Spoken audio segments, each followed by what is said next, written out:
അരളിയിൽ ഒരു കിളി കൊഞ്ചിപ്പാടി അന്നേരം ഒരു സുന്ദരിയാടി അരവാരം തകതാളം തല്ലി അരമണിക്കിങ്ങിനെ ഇക്കിളി പാകി ഇവകളെന്തു ഭംഗി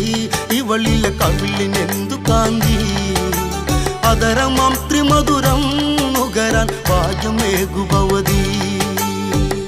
മല്ലികപ്പൂ കണ്ടാൽ ചന്തമില്ല കരളേ ഉമ്മ വെച്ചുണർത്താനരുതേ മോഹമില്ല കരളേ വിശ്രവസ്സു മാമുനി തന്നരികെ വിശ്വവിലാസിനി കഥനം തുടരെ പുത്രാർത്ഥിനിയാം ഇവളിലെ ദുഃഖം തീർപ്പാൻ വഴിയില്ലേ മുനി സ്വൽപ്പം ചെണ്ടു മല്ലികപ്പൂ കണ്ടാൽ ചന്തമില്ല കരളേ ഉമ്മ വെച്ചുണർത്താൻ വെറുതെ മോഹമില്ല കരളേ